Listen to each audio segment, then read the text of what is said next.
విజయవాడలోని Aster Ramesh hospitals వైద్య బృందం వైద్య రంగంలో అరుదైన మైలురాయిని నమోదు చేసింది. భారతదేశంలోనే తొలిసారిగా 76 ఏళ్ల చరిత్రలో మయాస్థీనియా గ్రేవిస్ బారిన పడ్డ రోగికి పూర్తిగా మేలుకునేలా గుండె బైపాస్ సర్జరీ చేసి విజయవంతంగా నిర్వహించారు.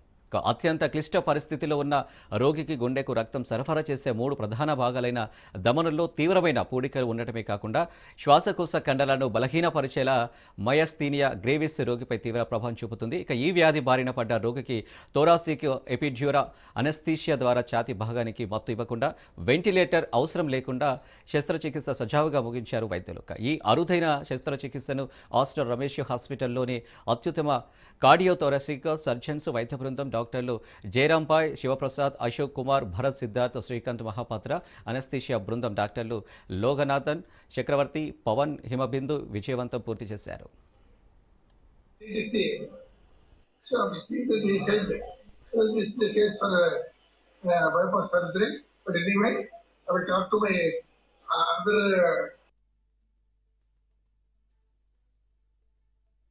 న్యూరలాజికల్ డిజార్డర్, అందులో ఏంటంటే కొంచెం వీక్నెస్ ఆఫ్ ది మజిల్స్.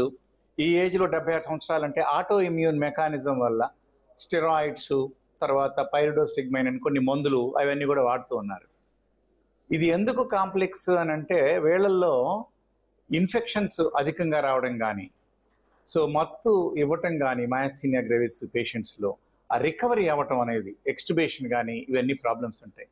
అందువల్ల వెంటిలేషన్ లేకుండా ఈ ఛాతీ భాగం వరకు మాత్రమే మనకి మత్తు వచ్చేటట్టు సర్వైకల్ అండ్ డార్సల్ స్పైన్ ఆ ఏరియాలో వీళ్ళు మత్తు ఇంజెక్షన్స్ ఇచ్చి ఆ స్పైనల్ కార్డ్ దగ్గర ఈ ఏరియాకి ఏం తెలియకుండా సర్జరీ చేసేటప్పుడు కట్ చేసినప్పుడు కానీ ఏం తెలియకుండా ఉండేటట్టు చేసి పేషెంట్తో మాట్లాడుతున్నారు. దీనివల్ల మనకి కాంప్లికేషన్ రేటు తక్కువ ఉండి within few hours patient recover అయిపోవడం, తర్వాత ఇప్పుడు 3వ రోజుకే పేషెంట్ నడవడం ఇవన్నీ కూడా చేశారనమాట. యాక్టివ్గా ఉన్నారు. పేషెంట్ కూడా మాట్లాడతారు. ఇప్పుడు మనకి మన పోస్ట్ ఆఫ్ వార్డ్ నుంచి పేషెంట్ కూడా మాట్లాడతారు. ఆయన retired bank manager. So he was also seeing what is happening and then so he expressed lot of satisfaction అనమాట. It's a rare heart surgery that is performed, especially in the patient of myasthenia gravis. So myasthenia gravis అంటే బాడీలోని కండరాలన్నీ బలం తక్కువగా ఉంటాయి, శక్తి తక్కువగా ఉంటుంది, శక్తి తొందరగా క్షీణిస్తుంది.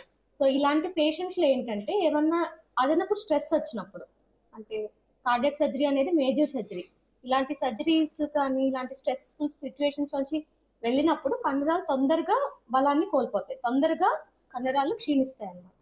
So ఇలాంటి ఇష్టకరమైన పరిస్థితుల్ని హార్ట్ టీమ్ అందరూ, కార్డియాక్ సర్జన్, అనస్థిటిస్ట్, కార్డియాలజిస్ట్ అందరూ కలిసి చక్కటి సమన్వయంతో ప్లాన్ చేసి దాన్ని ఎలా ఎదుర్కోవాలి అని ప్లాన్ చేసి చాలా బాగా చేశారు. సో మా తరఫు నుంచి మేము చేసింది ఏంటంటే ఈ సర్జరీ అయ్యే టైంలో ఈ కండరాలు ఎక్కువ క్షీణించకుండా సపోర్టివ్ మందులు పెట్టామన్నమాట.